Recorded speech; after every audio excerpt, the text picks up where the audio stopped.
For coming tonight. I don't know who all the people are from different townships or whatever, and I want to thank you. The air conditioning is working so great in here tonight. I hope everybody stays cool. And I got one thing to say, and that is that I'd like to thank Pilar. Would you please stand up there? Simone, she's a gal that really put this whole thing together, and she did a fantastic job. And at this time, I want to present to you Tom Quinn. He's from the Dunn County Board of Supervisors, and he's going to be your featured speaker throughout the evening. Thanks, Tom, for coming.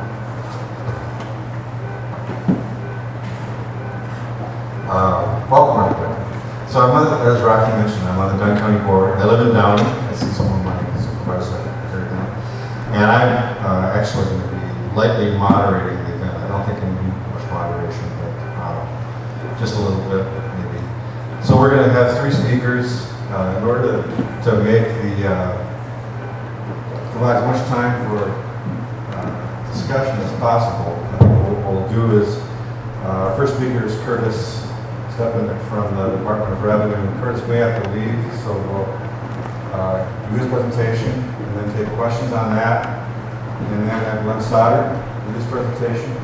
And then maybe have one or two questions to Glenn, and then have Ron make his presentation. And we'll take a break after Glenn's presentation. Is that right? Yeah, break after Glenn's presentation. After Glenn's presentation, and a couple questions. And then we'll have Ron make his presentation, and then we'll open it up for discussions. And whoever the panelists can stay, I think both the two of you can stay for quite a while. Just have a good back and forth discussion, get some good ideas on the table. I think you'll find all three speakers are very interesting and have a lot of really good information for us as public officials. We also have, of course, people here who aren't on the common boards, but who have been very active in the issue, and we welcome and appreciate their presence and information and knowledge also. So with that, Curtis, why don't you introduce yourself?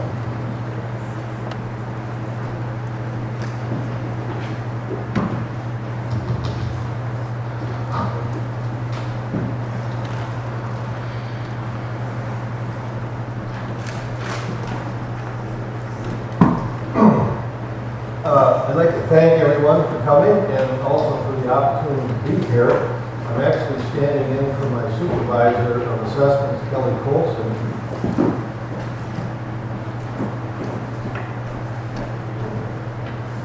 Who could not make it tonight.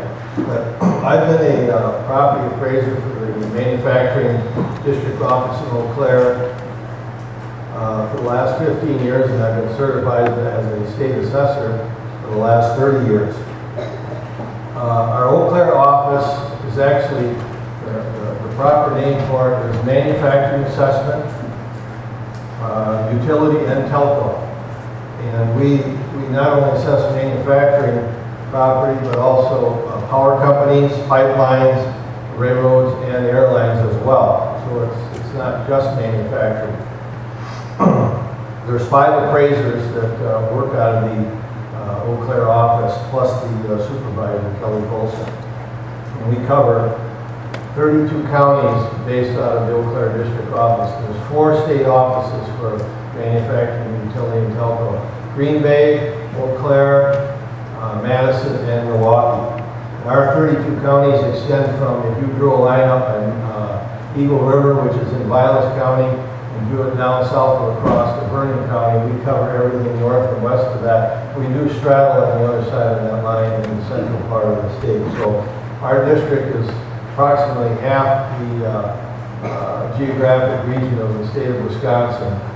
And if you look at a map of the state, you'll notice that the counties, as the farther west and north you get, the counties geographically get larger, and also there's fewer people living there, and manufacturing, there's pockets of it, but there's fewer manufacturing plants. You know, it's really, there is a concentration in the southeast part of the state.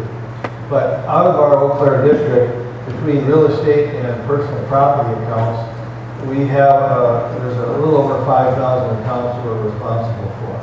I'm just laying the groundwork because I know this is going, we're going to get talking about valuing sand frac, or frac sand plants here, but I'm just laying the groundwork of what we do in general terms. When we talk about manufacturing plants, we're talking a wide spectrum of products. It could be food products, it could be steel products, fabrication. The spectrum is so broad and wide. It really is quite an interesting job that we have. And when we audit these companies in given counties, we get to basically take a factory tour when we go there, which makes it quite very, very interesting. Some of the local manufacturing plants that we do that you're probably going to be familiar with, the larger ones are like Cardinal Glass, which only makes one product, is window glass. 3M is a company based in Menominee, everybody's familiar with that. They make a wide range of products there in an extremely large facility there. Banks Hardwoods in Menominee, Vets Plus right here in Knapp is classified manufacturing. Up in Boyceville we have Oli America, which was known as A.B. Maury Foods. Nedlin Manufacturing in Ridgeland, they take steel and turn it into garbage dumpsters. ConAgra in Menominee make cocoa mixes in the shelf stable and refrigerated pudding. Lucette Brewing is a new one we picked up just a couple years ago. They take barley malt water and turn it into beer. And another common name everybody would identify with, Phillips Plastic has 4 plants in the city of Menominee there. And then back to Boyceville, we got what's now known as Big Rivers Resources, the ethanol processing plant in the Tallahassee River outside of Boyceville. And another one people aren't going to be familiar with, but the only oil refinery in the state of Wisconsin is actually located in Superior, Wisconsin. And for many years, it was known as Murphy Oil Company, based out of Arkansas, but just last year, it was sold to Calumet Refining out of Indianapolis, Indiana.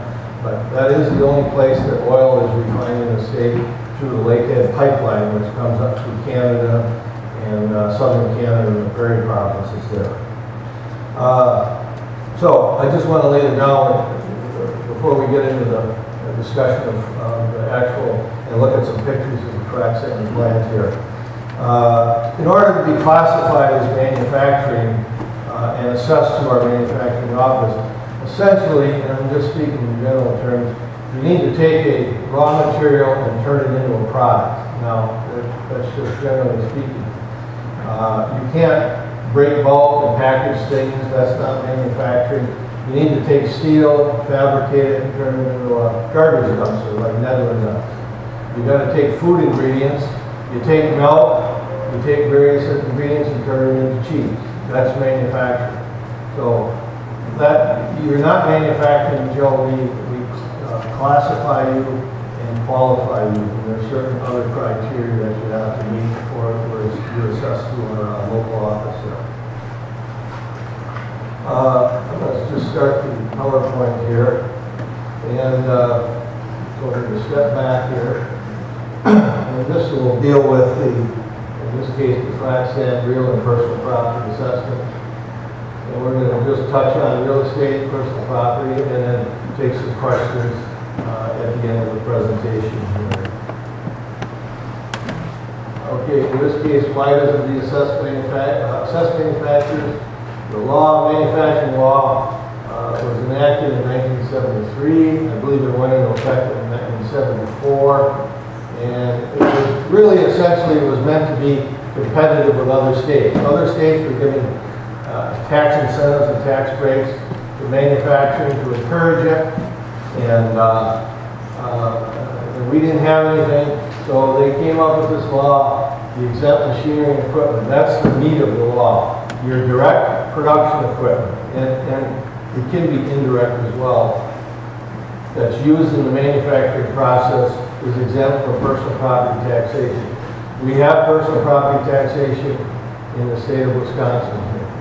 So As an appraiser, we think of it in the terms of where does the manufacturing process start in terms of a line, where you take your raw materials and begin putting them into your process. As it moves along, all that machinery, equipment, etc., used to build or make that product, all that equipment is exempt from personal property taxes. When it gets done at the other end, as it comes out, and then it's ready to be shipped, it's stored, it's shelved, at that point, things are taxable in any of the equipment used. The same way prior to that, when that process starts, all that equipment you're using is taxable. And this is just how we learn about new manufacturers, in this case sand processing. It's really, a lot of it's word of mouth, newspapers, the general public, local municipal officials, town chairmen, village presidents, so on and so forth. But local assessors may tip us off and say, we had this empty building in the town or the city, and now there's a guy, he's making widgets there. And we'll get a name, telephone number, and if we have to, we'll visit the property to see if he does meet the criteria that we have for manufacturing. In other words, you're not a manufacturer till we qualify you, classify, and say you're a manufacturer. The contact with any potential manufacturer must be made by March 1st. In other words, after March 1st, that's our deadline. We can't do anything about it at that point in time. And then we send out a questionnaire and informational letter to a potential manufacturer. And like I mentioned, we may have, if we're skeptical, we've talked to them on the phone, it's unclear what they're really doing, we may have to go visit them to make sure. And we might have, sometimes we'll have, the same company has multiple locations in the state. In that case, they may have a new operation, say they set up a new operation in the city of Chippewa Falls, but we already have them in Green Bay. There's no need to really classify them, as long as they're not, they're just renting a building. And they might not be manufacturing, they're possible. And municipalities have the contract assessors who may not live in the immediate area. If local community officials are aware of activity, they should notify us. Anybody that thinks there's a manufacturing at the local levels. You're kind of our eyes and ears, because when you cover 34 counties, we don't get around every county every year. And like I mentioned, if we have to, we need to usually have contact by March 1st of the year. DOR, which is us, will determine the property qualifies as an operating mine and sand plant with manufacturing. And then when we do pick up a new manufacturer, we send out a letter to the local clerk, the county property lister, and the local assessor, so there's no confusion over a double assessment. In other words, your local assessor assesses Murphy or Calumet Refining Superior, and we're also doing it. That'll generate some real problems at the end of the year for the treasurers. In this case, in terms of real estate, we assess. Once we assess it, we take it from the local assessor, and now it's our responsibility. All lands, building structures, property used in manufacturing, etc. Also, structures in support of manufacturing. Oftentimes, we use that term in support of a lot of its warehousing they have. And then personal property, all machinery, equipment, furniture, fixtures, computers, supplies owned by the manufacturing, and other various classified equipment. What manufacturing equipment is that? The manufacturer has to report to us every year what they file. If they own real estate we're assessing, they have to file what we call a manufacturing real estate return or a manufacturing personal property return. In other words, the state says we're going to give you this tax exemption for your exempt machinery and equipment, but in return for that, we want you need to file this form with our office every year, once a year. It's got to be filed by March 1st or April 1st if they file for an extension. And that's what we do in our office. We audit those forms for accuracy, essentially. And now I'm just going to, and then what manufacturing equipment is exempt?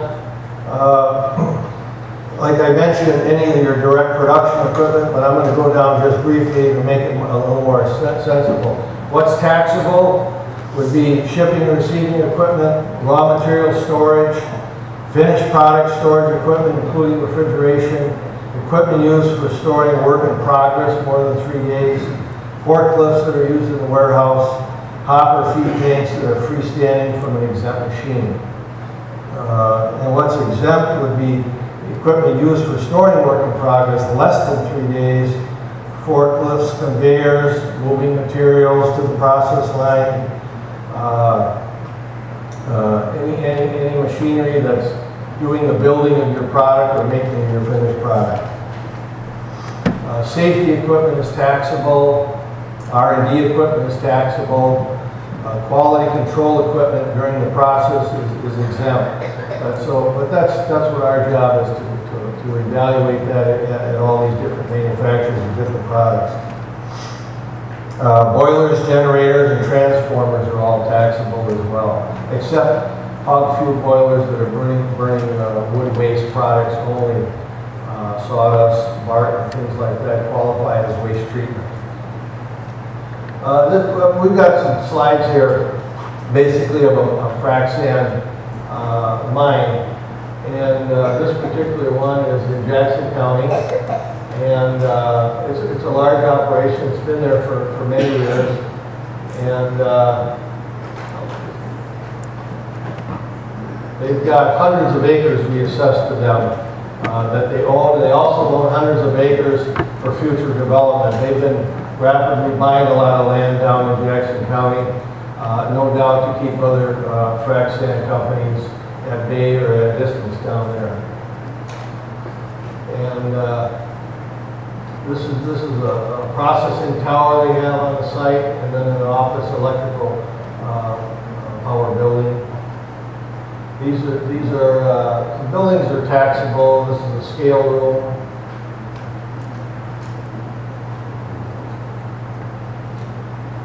Now this is the main processing plant here, where they're actually working the sand, screening it, sorting it, the sand crystals, washing it, and then getting it ready for shipment. The buildings are taxable, but most of the apparatus you see are exempt, considered exempt equipment. And this is the wash and screen plant. Another very good picture here. This building, this is all taxable. It's a maintenance shop, and it's a railroad car wash where they bring the railroad cars in on their own sidings there and rinse them out and clean them up there. And these are storage tanks for sand, dry sand silos. It's actually work in progress prior to the screening. So these would be exempt because they're holding the sand and it's ready to get moved into the process for further refinement. Now we're at the rail loading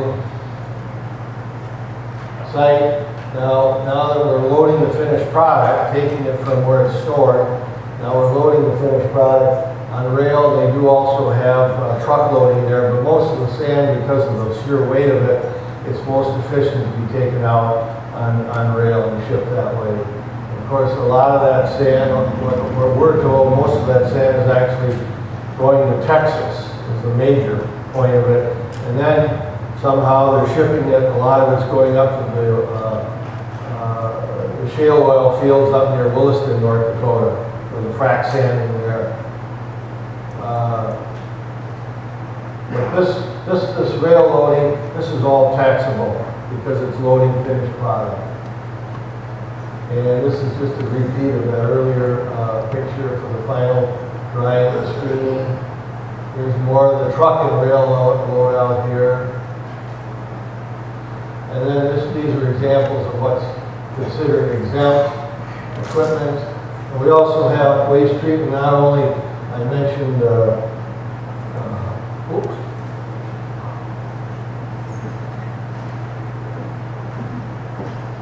I don't know what happened here. Oh, there we go. Dust collection equipment that you need, that would be considered waste treatment equipment. Waste treatment is a special exemption statewide. It's not just for manufacturers, automobile body shops. There's a lot of other industries and companies can get the exemption if they have the proper equipment for dust collection or water treatment, things like that.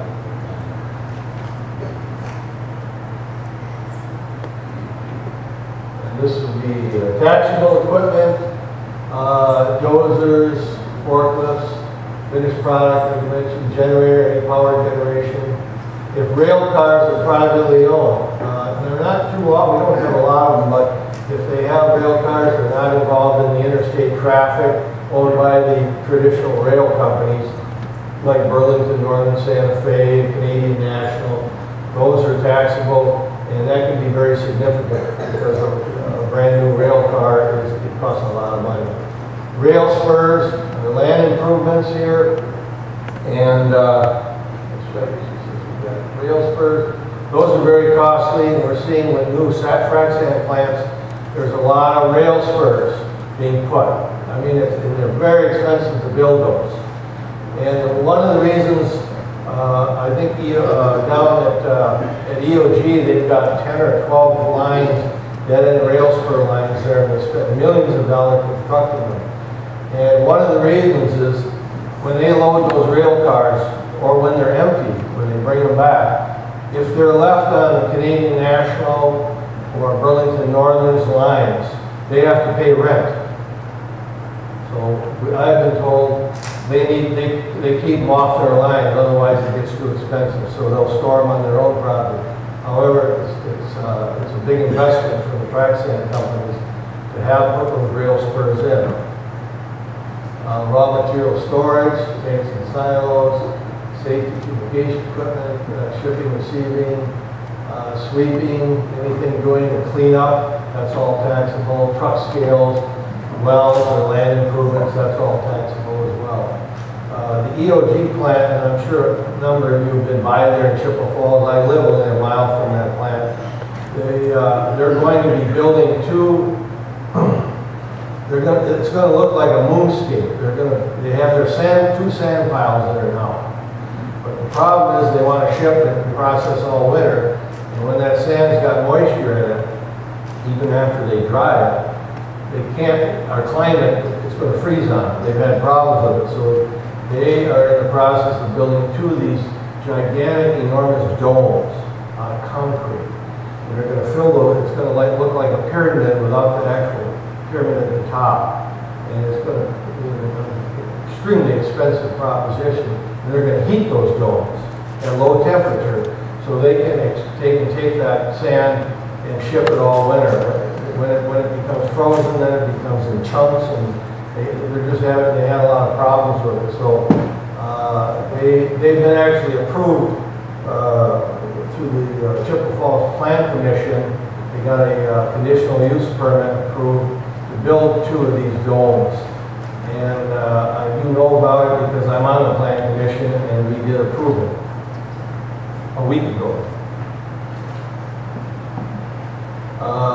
In this case, with a dry plant equipment that's exempt, your bagging, bucket elevators, which is transporting the sand, conveyors, all the conveyors and processes to get the sand there, dump hoppers, fluid bed coolers, dryers, magnetic removal, anything that's working with sand to get it along to be a finished product is all exempt. And then taxable at a dry plant, conveyors to the trucks and rail for loading out finished product storage, tanks and silos, and those sand domes, as like described in the EOG in Chippewa Falls is building, those will be taxable, and it's going to cost them millions of dollars to put those. We saw some nice colored pictures of two of them, similar to what they want to build over down in Texas, and it looked like a moonscape. It was so strange looking to see these massive domes sitting on the prairie there. Fuel tanks, generators, of course, raw material storage that they might use in the process, rail cars again, and then truck scales. And then mine site equipment that's exempt would be blasting, crushing, excavating, and screening, initial screening, and then taxable would be any buildings, fuel tanks on site, loaders for stockpile management, rail cars again, spurs, truck scales, and wells.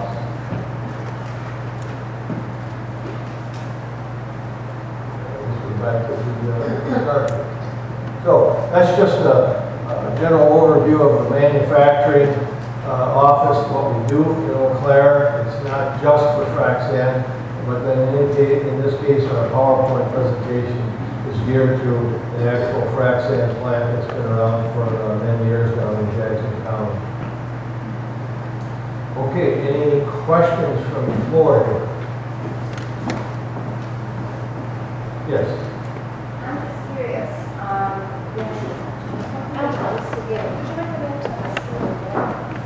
If anybody has any questions,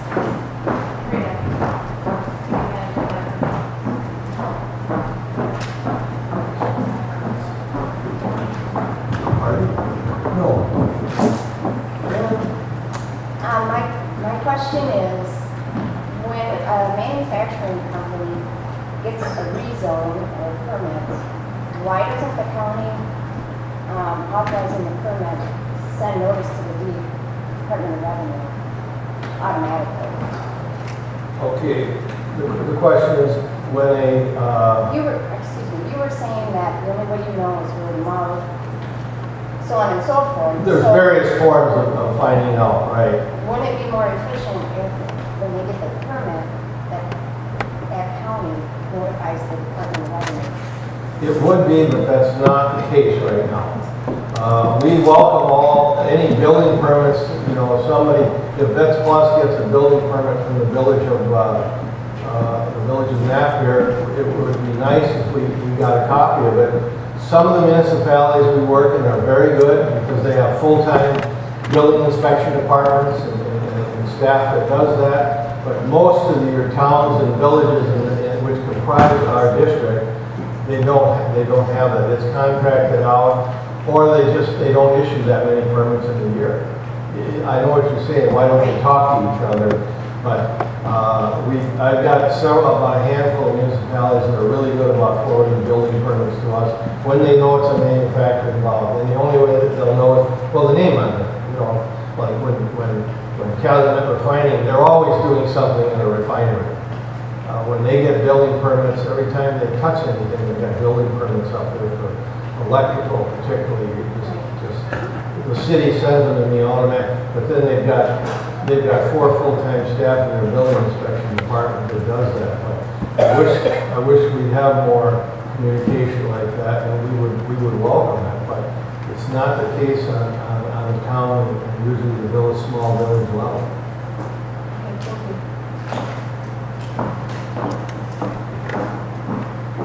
I read in the Chippewa paper and the Eau Claire paper that EOG paid last year $1 million in taxes. And I don't know what that puts their assessment at, maybe 30, maybe 50 million.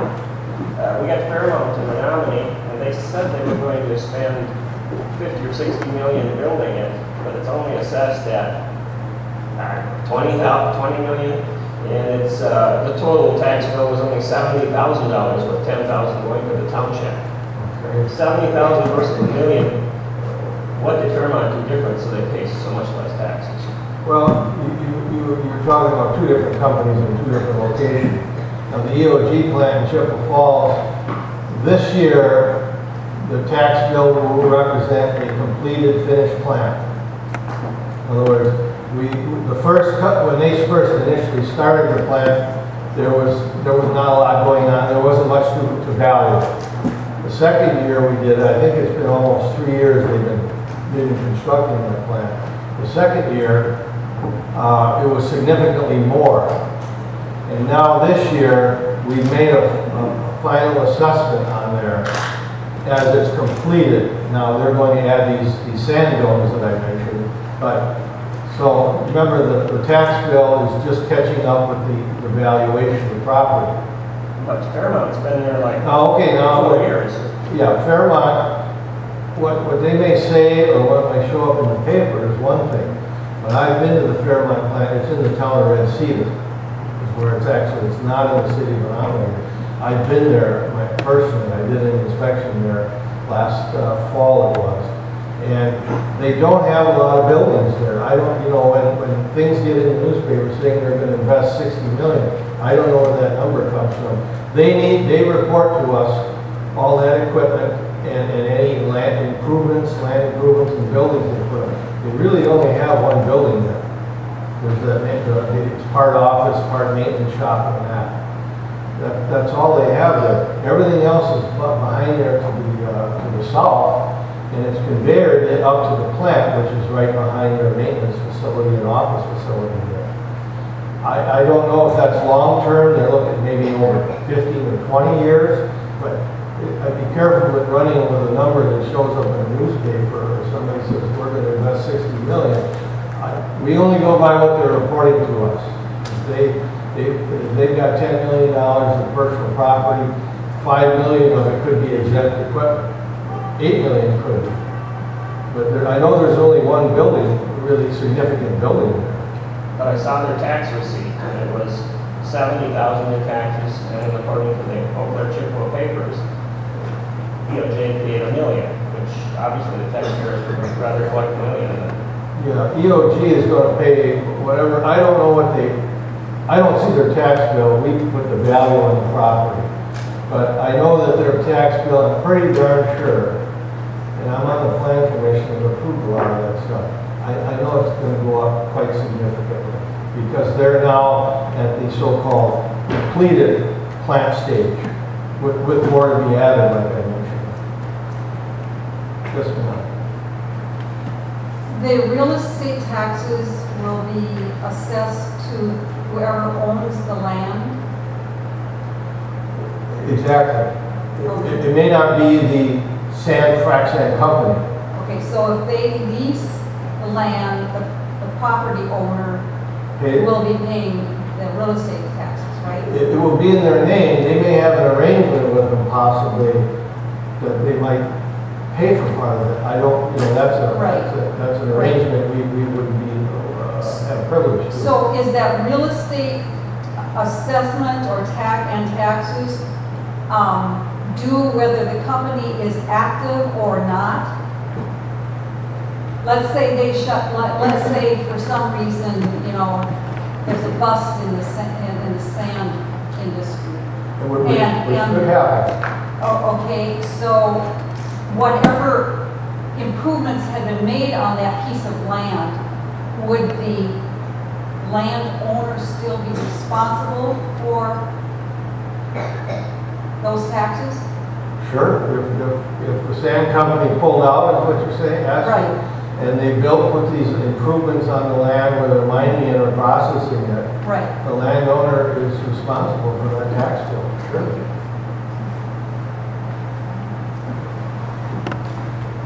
My question is very simple. I worked out in North Dakota. I've been out there for 9 months. Granted, this is a little different, but I've seen small towns being torn apart by this with the taxes. The question I have is, your taxes, are they going to get spread to the locals, or where are they going? Because out there, they are not going to the local people. They are ripping these roads apart.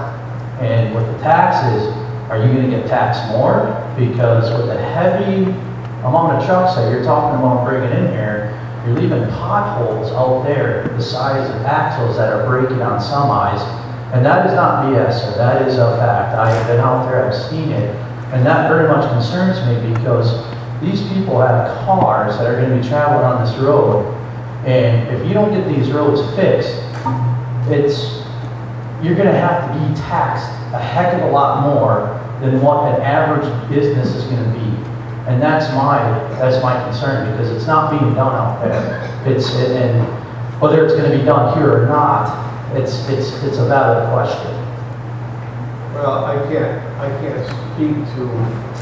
I know what you're saying is there's a lot of peripheral damage that frac sand or in this case, the oil exploration and extraction is causing to the local, to the roads, to the communities and that. Well, I can't speak what's going on, and I have no doubt what you're saying. But I know in Chippewa County, EOG, and the trucking company that's doing the trucking for them, they've got agreements with some of the local municipalities, and the Chippewa County Highway Commissioner has an agreement in terms of, and I think I was at the Frac conference in January.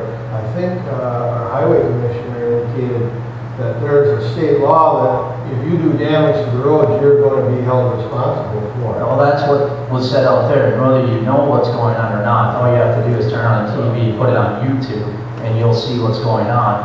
My question is you're kind of avoiding the question. I understand what you're saying as far as making so-and-so pay, and we have agreements, but they had agreements out there, and that's when big business comes in, that's my concern with the tax.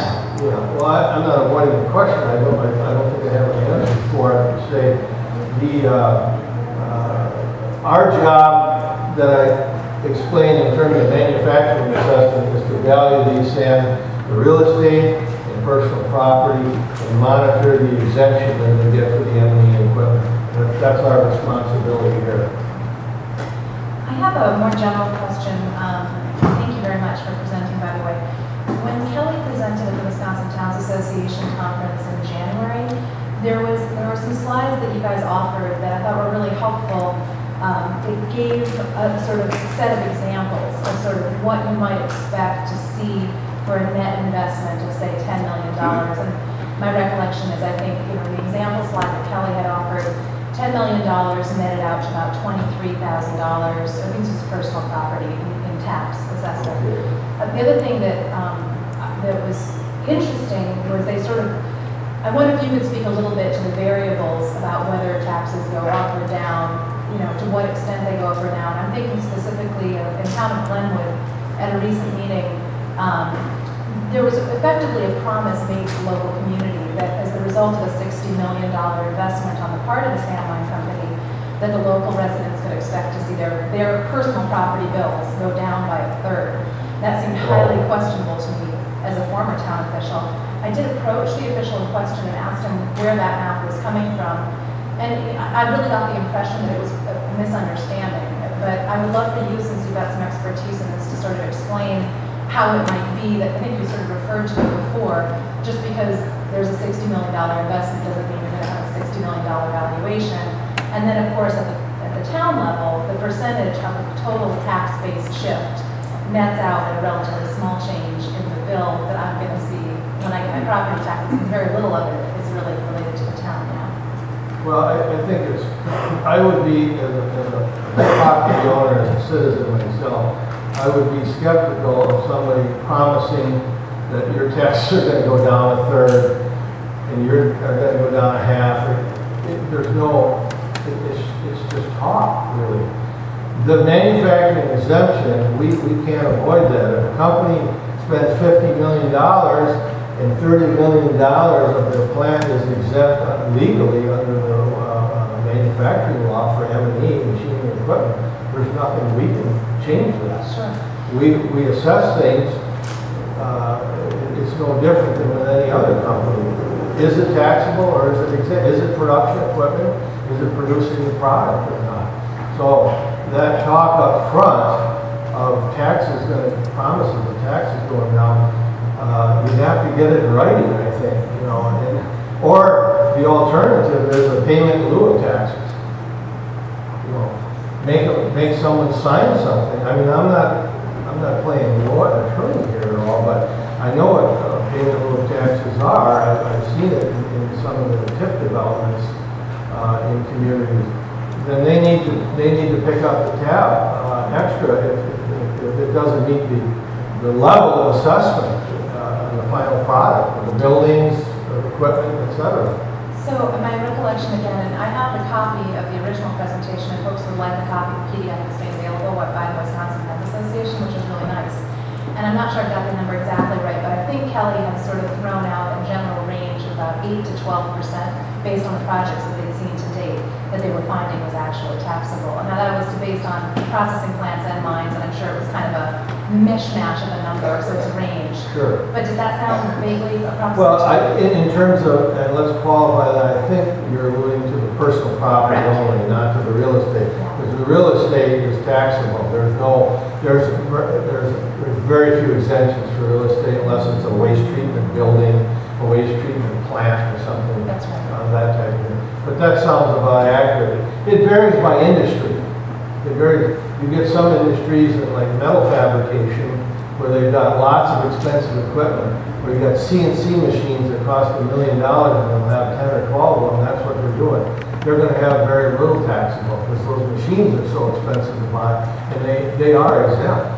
There's no question. Where the sand processing, there's more. It seems to be there's a little higher percentage because I can't put statistics on it. We're learning about sand processing. It's just there's been a tidal wave of the development with sand processing plants. And I would imagine too that you have to think about the personal property changes and the assessments around that area, which could go potentially down as opposed arguably up, but there's going to be shifts in the surrounding Right. community as Well, well. the local assessor is involved in there. We're only going to assess where the sand processing plant is. If you've got houses down the road or up the road, you have other residential development, that's the local assessor needs to take into account if there's problems there of maintaining those property values, or there's been a detriment to it because of the truck traffic and things like that. Thanks. Anybody other questions? One more question, actually, Frank. Mine will be very brief. I just had a question. You had spoke about taxing and based upon the time when they complete their mill. Do you see it when you do a informational contact with these people and they set up a time frame that basically my understanding is at a very minimal tax until they've completed their proposal or completed their plan, and then at that time you do a final? So is there a window of like a 3-year term or a 5-year term, or is every project different before it's fully taxed, I guess? You're asking is there a time frame they have to get it done and then we raise the value and that type of thing? Not really. It's basically it's partial as they report it to us. If it's 50% done and 30%, or they just started it late in the fall, you're not going to have a lot of value there.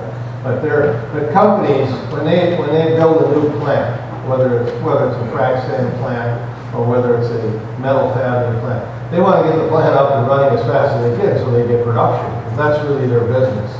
They're not going to wait 3, 4, 5 years and let's not put the siding on, or let's leave part of the roof off so we don't get value any higher.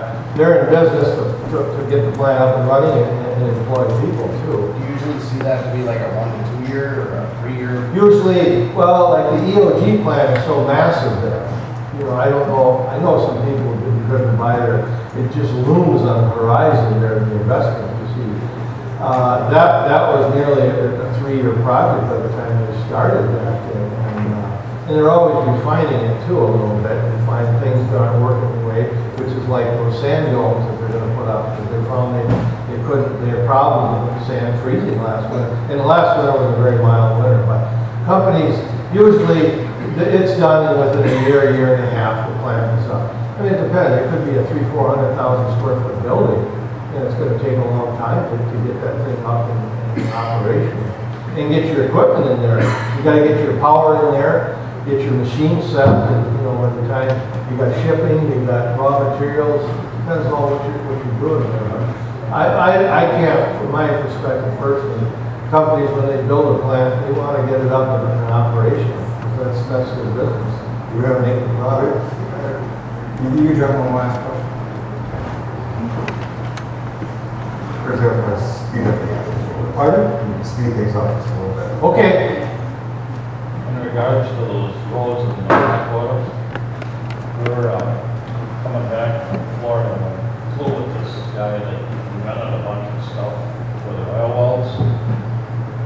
And he said the cities, not the counties, have to have a tax, a transportation tax. Not, the counties don't have nothing to do with it. I already talked to St. Croix County on Monday.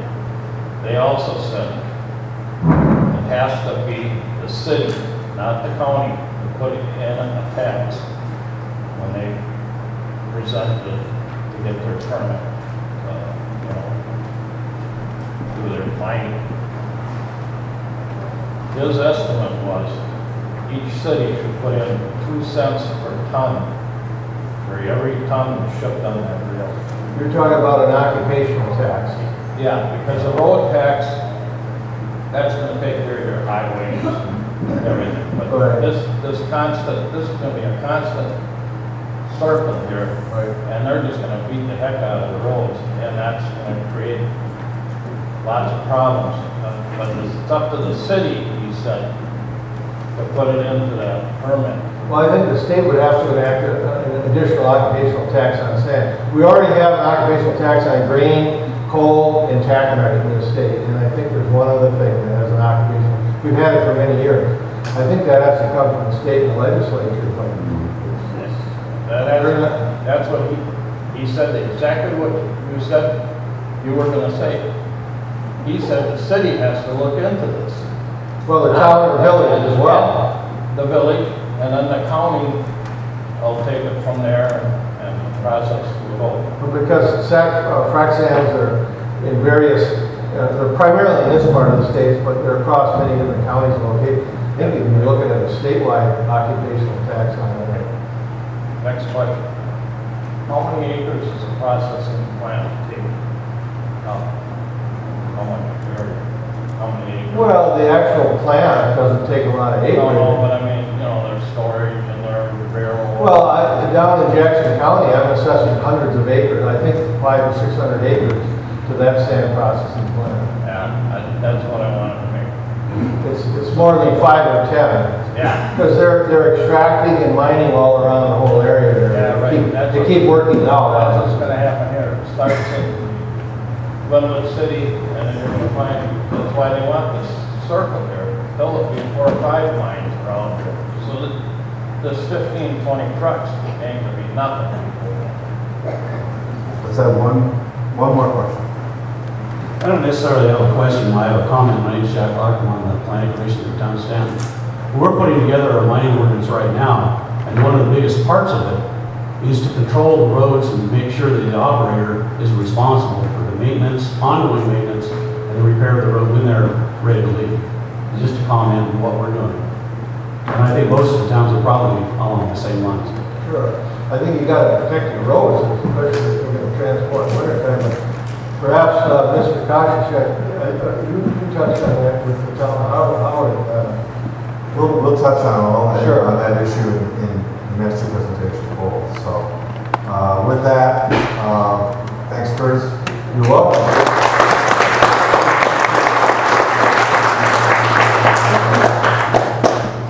So can we turn I don't think we need these heads first.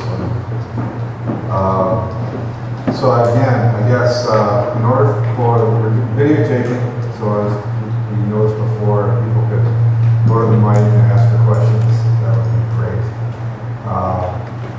Stoddard is, been running a long time, in another couple of different iterations, but is now doing a lot of work with local governments in terms of figuring out the right questions we were talking about. Don't you have one?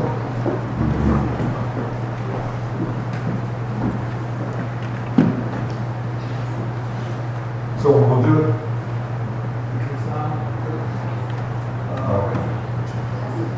So what we'll do is have Glenn give a 10 or 15-minute presentation, and then a few questions, and then we'll take a break. And Rocky has invited us all downstairs for some refreshments and cookies and coffee, and then come back up and let Ron talk, because their presentations sort of interact, and Ron's going to talk about. He's been traveling throughout the area, visiting with towns. He's going to share some of the experiences in different towns that we're talking about. I think we'll find that very informative also. So, take it away, Mike. Thanks, Tom. As a lawyer, I get a little nervous when I'm hired. So. My name is Glenn Stoddard. I want to thank Laura and everybody else who organized this for inviting me and Ron to be here tonight. Needless to say, and to make a poor pun, this is a hot issue, or you wouldn't all be here tonight on such a hot night. I know a lot of, there's several of you here, in fact some of you are my clients, and you probably are, maybe some of you aware that I've been doing in Wisconsin a lot of work on frac sand mining lately as a lawyer. I'm a lawyer based in Eau Claire. I live in Hayward now, and I'm sorry to say that this year I put about 22,000 miles on the car, driving to meetings all over the place, many of them on this issue. Town meetings, county meetings, Better Board of Adjustment meetings, and so on. My practice, I started practicing law back in early 1995, after going back to law school as an adult, after having worked as a legislative aide and then saw some lobbying work with conservation and farm organizations. My background before law school was in urban and regional planning, and before that in natural resources management. And I wanted to go to law school to get involved in environmental and natural resources issues and also civil rights issues. Well, I've done that, and here I am still doing it. I started working on mining issues even before going back to law school. In one of my early jobs with Washington County, when metallic minerals were discovered in northern Wisconsin, and the county was concerned at that time. And I was working as an assistant zoning administrator for Washington County. We were worried about mining that. But I really got into mining issues in 1996, metallic mining issues with what was then the proposed Crandon mine, a large proposed copper zinc mine in northeastern Wisconsin. And I worked on that issue for the town of Nashville, and then also for the Mole Lake Chicago Chippewa tribe, and was involved by the litigation of that. Ultimately, that mine was stopped when the Mole Lake tribe and the Forest County Potawatomi tribe were able to acquire the rights, the mineral rights. But I've also worked on other metallic mining issues, the Lady Smith mine and the reclamation process in the last few years. I was involved in that, and then I was involved more recently in working for the Bad River tribe in proposing legislation that would have allowed a large carbonate mine to go in near Mellon. During that whole span of time, I also got involved in this whole issue of frac sand mining. And my first client was Jerry Losted, who is here tonight, and we were concerned about mining and the destruction of Hoffman Mills. Shortly after that, or a year or so after that, I was hired by the town of Cooks Valley in Chippewa County to review a very simple ordinance that the town had adopted and to revise it to make sure that it would stand up to legal challenge, because at that time, this was in the fall of 2008, the town next door, where Ron is from, was seeing a proposed frac sand development, and the town of Cooks Valley was very concerned about the same thing happening in Cooks Valley. Long story short, that ordinance was challenged, initially, I should say. After the challenge, the Cooks Valley ordinance, it was thrown out by the circuit court. Appeals, were made after that by the town. Ultimately, the Court of Appeals did what we call punting and sent it up to the state Supreme Court. And earlier this year, on February 8th, the state Supreme Court came down with a decision actually reversing the circuit court and upholding that ordinance. It's a very short ordinance, 3 pages. If I were writing it today, it would look different than it does, but not a lot different, and I'll tell you why shortly. Having said that, we're all learning a lot about this whole issue. And I want to step back just for a minute and talk a little bit about the impacts.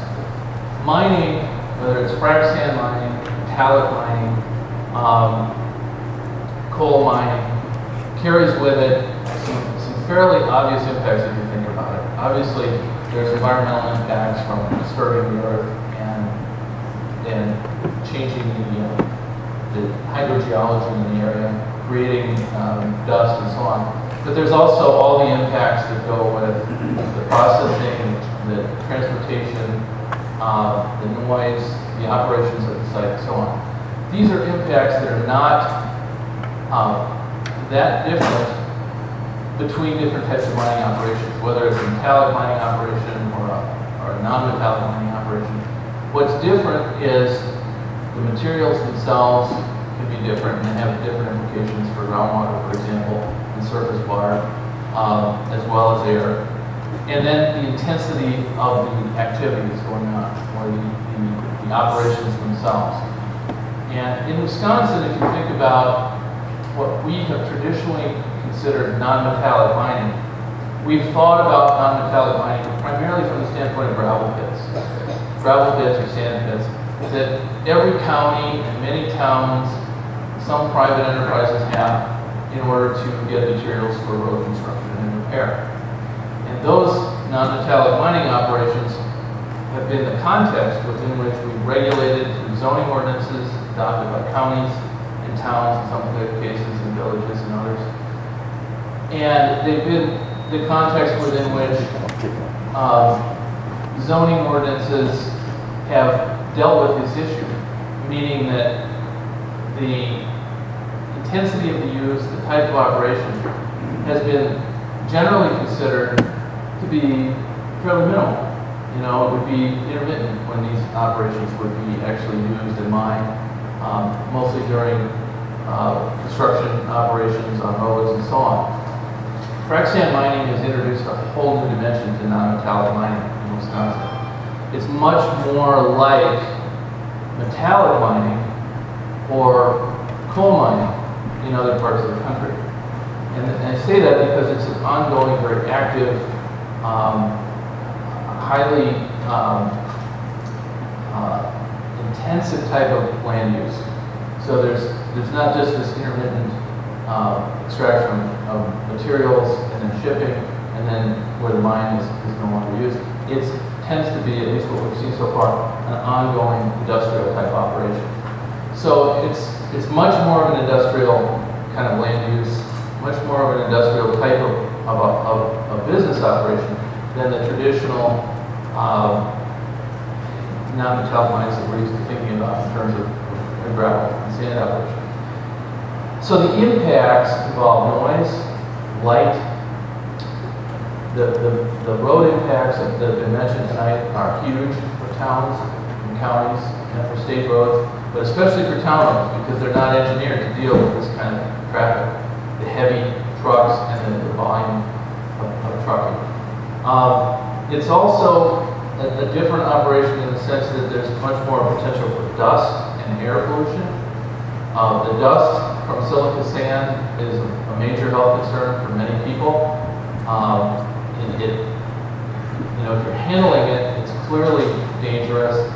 What's unclear is how people in the broader community are affected, and we don't have a good handle on that, but that's a very serious concern, and at this point the state is not regulating it. And then you have water quality, surface and groundwater impacts from these operations. So you have many different nuisance type impacts that affect the site itself and the surrounding properties and the broader community. And they affect the public health and safety of people in the community, people who use the roads, people who breathe the air, people who depend on the water, have wells. And these impacts also affect the general welfare of the community. And when I say the general welfare of the community, I mean the quality of life and the property values and property interests, property rights of people who are living there when one of these operations comes in. Now those terms that I just used are important. Public health, safety, and general welfare are the words that are sort of magic words in the law when it comes to municipal regulation of virtually any kind of industrial operation, not just frac sand. Those are the words, those are the terms that are used to describe what we call the police power under the law. police power is the power of the states, not the federal government, but the states, to regulate in order to protect the citizens by protecting their health, safety, and general welfare. The police power is handed down by state government to county and local units of government with many different variables involved. Zoning is based on the police power, and it is one component of the police power.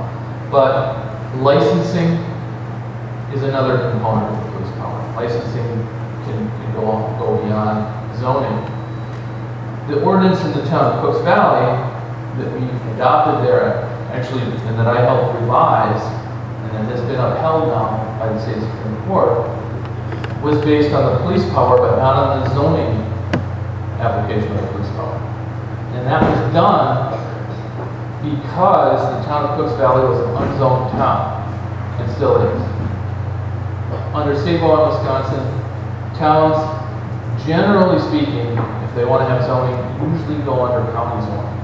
Now there is an exception to that rule, and in certain situations, I won't go into the details of it right now, but if you're interested, we can talk about that. Towns can have their own zoning, but usually that has to be approved by the county board. In the case of Cooks Valley, the county board, Chippewa County, was very pro-frac sand mining at that time. And for all I know, they still are. I don't know what their position would be today, frankly. But we knew that the town of Cooks Valley was not going to be able to get a zoning ordinance through the county board that was intended to regulate frac sand mining. So when the town retained me to work on the ordinance, it was to develop something other than a zoning ordinance, and that's what we did. We kept it very simple. Basically what it says, in a nutshell, is that a company has to apply for a permit. The application is a fairly detailed application. It then goes to the Town Plan Commission for review and recommendation to the town board, and the town board then ultimately makes a decision and decides whether the proposed mining operation is in the best interest of the citizens of the town, and if it will protect the public health, safety, and general welfare of the citizens. And the ordinance also gives the town board the discretionary authority to impose conditions or to deny the permit altogether if public health, safety, and general welfare cannot be adequately protected. What's interesting in terms of Cooks Valley, and I use that as an example because it's what I've been most involved with, and I'm still representing the town, is during the time that the ordinance was struck down by the circuit court, before it was in effect reinstated and upheld by the state Supreme Court, which was a virtually unanimous decision. One of the justices sat out on this justice process, but otherwise it was upheld pretty much unanimously by the rest of the court. What's important about that is that we developed the ordinance, and while it was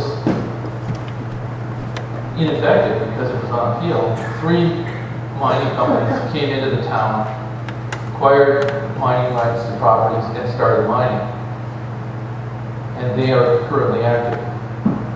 So now we are in the process, and I say we, I mean the town board, town planning commission, myself as the town's attorney, are in the process of trying to regulate these 3 companies after the fact.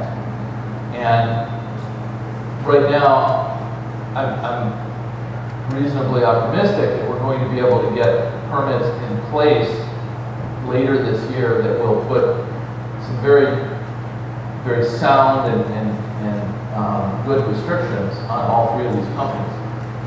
But had the town board at the time, in 2008,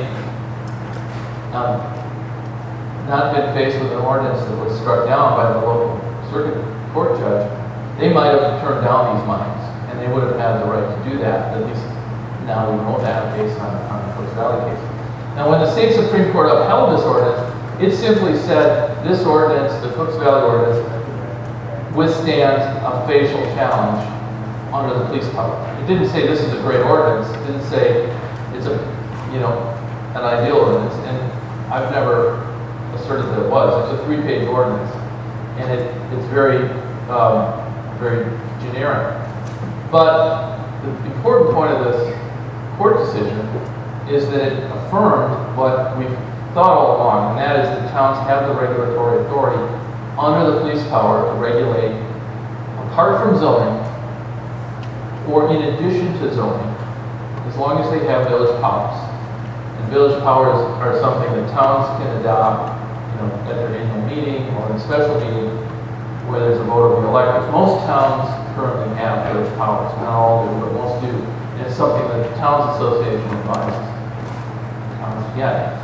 So most of the towns that are contacting me these days have village powers and are interested in developing some sort of a licensing ordinance, like either the town of Howard or the town of Cooks Valley or another town that may have an ordinance. Now, interestingly, before I got involved in working with Cooks Valley, I was working with some citizens who were concerned about a proposed trap rock line over near Osceola. And that town had developed an ordinance that was very detailed, very, you know, very long. And the same firm that challenged the Cooks Valley ordinance didn't even challenge that ordinance. But we were able to get the proposed trap rock line stopped at the county level in the information use process. So towns have been regulating this area with licensing ordinances for quite some time. It's just that the Cooks Valley case was the first case that went up to the state Supreme Court specifically challenging a non-metallic mining ordinance as being improper vis-a-vis zoning. So we're past that. One of the things, and I'm going to talk about some other regulatory issues here quickly, and then I'll try to sit down and let you ask questions, and we can take our break, and I can deal with questions later too. And I don't want to overlap with Ron because I know he's got a lot of experience here and some different perspectives probably based on that experience than I do. But there's a few other things I do want to mention. First of all, though, I think it's important to point out that if towns don't have any regulation at all, you're dependent on the county if you have county zoning. And if you don't have county zoning, you're dependent on the county just for a reclamation plan and permit under what's called NR 135. Counties have to have reclamation ordinances.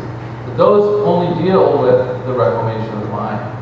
They do not deal with these other off-site impacts to roads, impacts to air, water, wells, noise, light, and so on.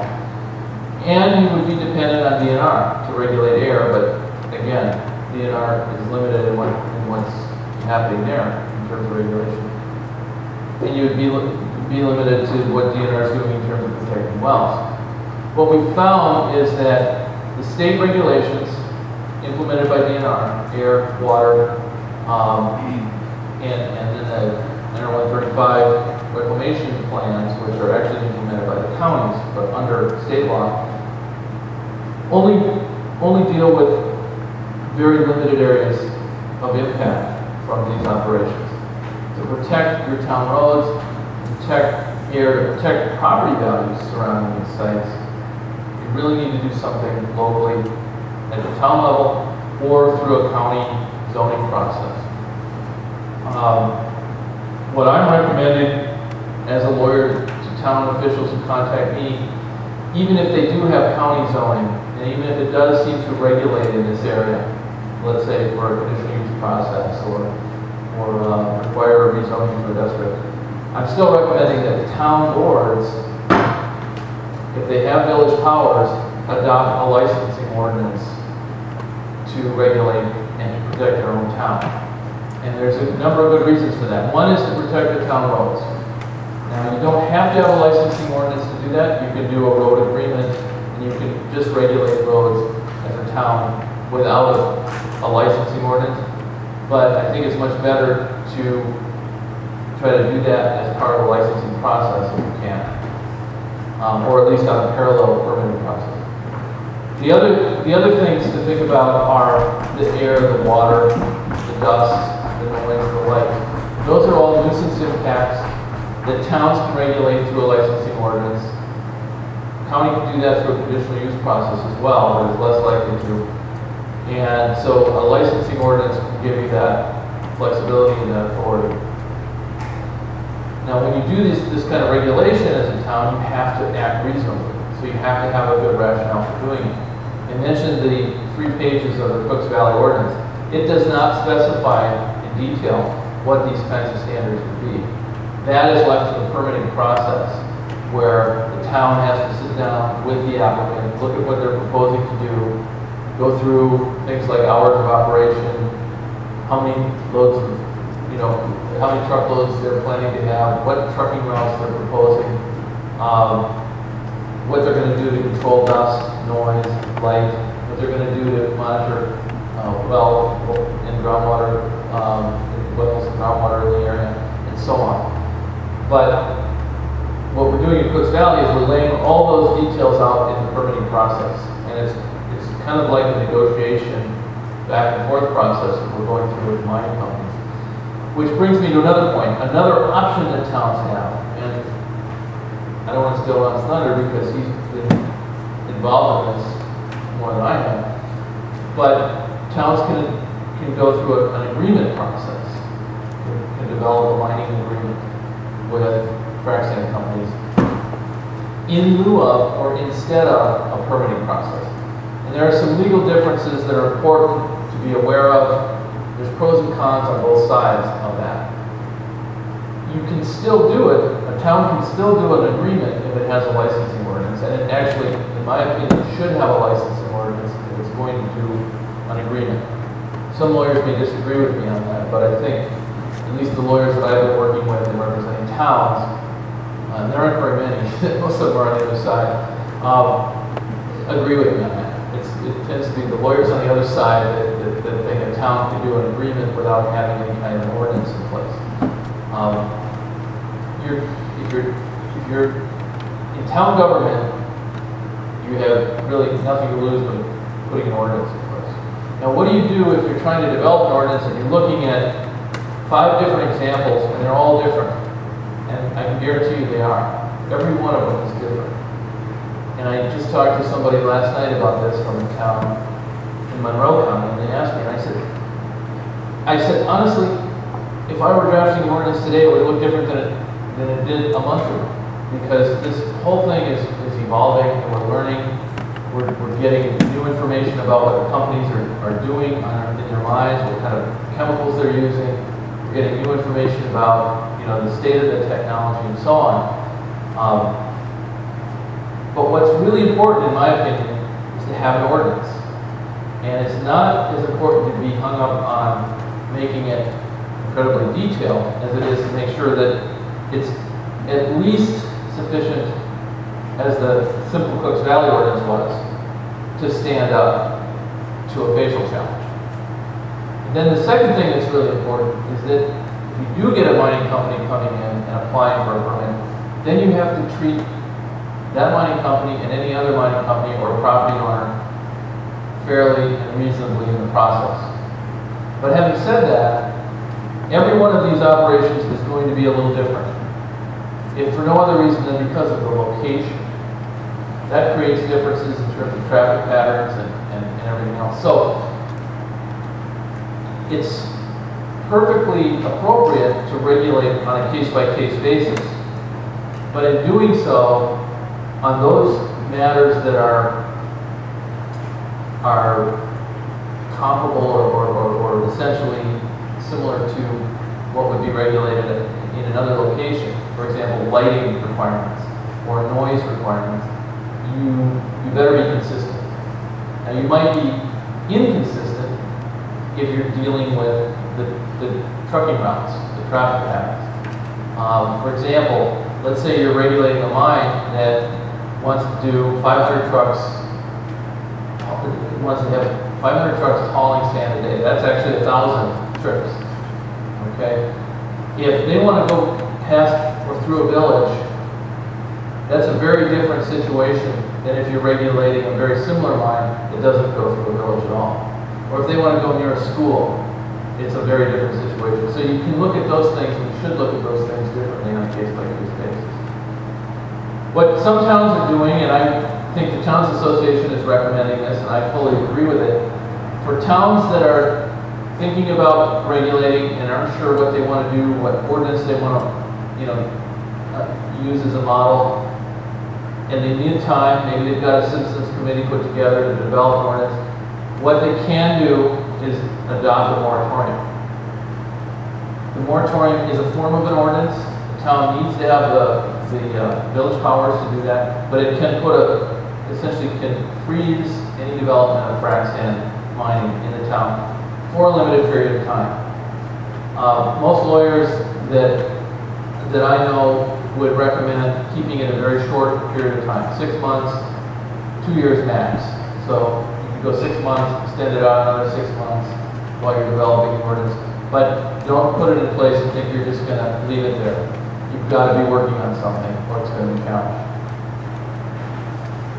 Road agreements I mentioned, that can be done as part of an ordinance, but it can be done separately.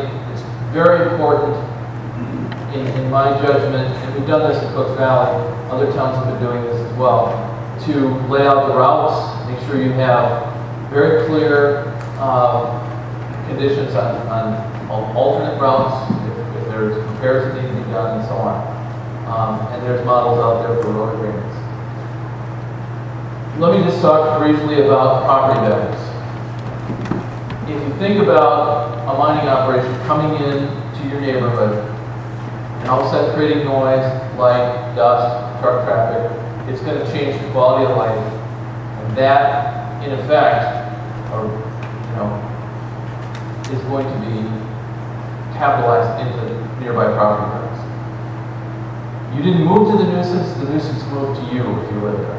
And all of a sudden, you have property, if you live near a mine, that's much less desirable to any potential buyer than it would have been before. Especially in this beautiful, western Wisconsin area with our hills. It's not the same as moving next to an airport and then finding out that the airport is going to add in an additional, landing pad. That's a different scenario altogether. You move into an area like this, and now the frac sand mine is coming in, all this operation is going on. It's pretty obvious that it's going to have an effect on the desirability of the property and ultimately on the value of the property. What we, and I say this generically, are doing in this area is working with these companies to guarantee property values of surrounding properties. And Ron can probably talk about this because he was one of the first to negotiate this with the company in the town of Howard. So I won't go into it too much, but I can tell you that what we're doing in Cooks Valley right now, with the 3 companies that are there, is we are proposing to them, and we're taking a pretty strong position on it, that they need to guarantee the property values of properties within a half mile of the exterior boundaries of the mine. I also personally think that if there's a trucking route along town roads and the town gives a company a license to use those roads, and it hasn't, because of that, traffic is going to have an effect on properties along the roads, but that's something that ought to be fair game as well. But, we haven't actually gotten to that point, and I don't think we will in Cooks Valley because of the specifics involved with these 3 mines. It's a little controversial as to whether or not you can regulate through a permitting process to protect property values with a property value guarantee. I've talked to some lawyers who think that you can only do that with an agreement.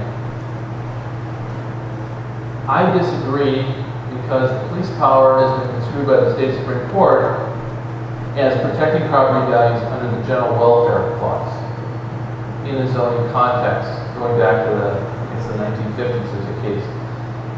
But if you can get agreement with a company to protect property values, that's always going to be better than if you're trying to impose it on a company. So if you're a town official, my advice is whether you go a permitting process or an agreement process, you want to get a dialogue going, you want to work with a company, you want to call them on their promises, which are almost universally thrown out at public meetings, that they want to be good neighbors.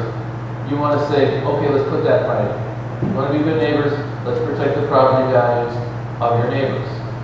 And that way, if they can't sell their property for, a price that's reasonable based on what it would have been without the mining operation, you're going to guarantee it as a mining company. And this is called, in the law, we talk about it in law and economics, we talk about it as internalizing externalities. Mining companies coming in, they're profiting off of this operation. It's not economically reasonable for them to be able to profit at the expense of other people, because then the profits aren't really real economic profits. The costs should be built in. The same theory applies with pollution. If a company can pollute, and this is why we have companies going to third world countries where they can pollute, with impunity, it lowers their cost of production. But it's artificial lowering of the cost of production because it puts those costs on the people who have the health problems from the pollution. In this case, the property losses. Anyway, this is a complicated area, but we're developing a pretty good set of ordinances out there that towns can look at and work from. We're developing permits and agreements that can be used as models, and there's no reason for a town to sit back and wait. If you do that, you run the risk of having a mining company come in and then you're trying to catch up, and it's much harder to catch up after the fact, which we're having to do in Cooks Valley, than it is to have something in place beforehand. I should say this. I mentioned this is a hot topic. A year ago, my understanding there were about 50 frac sand mines in the state of Wisconsin. This year, I understand there's about 100. It's double, and that's already developed. There's more going on all the time, but it is a boom-bust industry. And just to give you an example, frac sand, as you may know, is used for fracking, hydraulic fracturing for natural gas and oil. The type of sand that's used for natural gas tends to be a smaller grain, finer grain sand than it is for oil. Hydraulic fracturing has been so successful to date in the natural gas area that there's actually a surplus of natural gas. Consequently, the demand for the frac sand used in natural gas has actually kind of settled down a bit. That's not the case yet, anyway, for oil. But depending on where you are and what kind of frac sand is being extracted from your area, that can be a factor. So you can't depend on this company coming in and necessarily being there for 30 years as they say they're going to be when they start, because the market could change things dramatically. And that happens with all types of mining. Anyway, I've gone beyond my time. I apologize. I'll take any questions you have, but I'll wait around too if you want to ask questions later. Thank you. Thanks, Mike.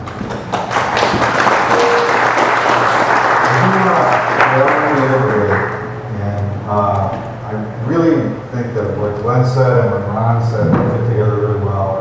Ron's hands-on experience with towns is really important. So I allow, here, if you bear with me, I had maybe one question now, we'll do a quick break, come back up and have a hand over here already. So, and then we'll come back up and we can hear from Ron, and then we'll ask both of them questions.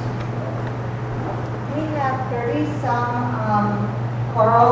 quarries, sand and gravel pits in the county, and we were told at a recent town meeting that we should pretty much assume, this is why an operator, we should pretty much assume all of them are being tested for frac sand. Now, we saw one very easily apply for an expansion and get it, and I think it didn't involve a rezone. If there was a public hearing, I missed it. It was very quick and easy, just expansion approval. How can we best assure that our county won't become riddled with frac sand mines at all the sites of these gravel pits? Is there a way to regulate at the county level, at the town level, through what process, using definitions, using sizes? What's your recommendation? Well, I think at the town level, I think you need a licensing ordinance, and you need to make sure that the definition is encompassing of that type of operation being expanded.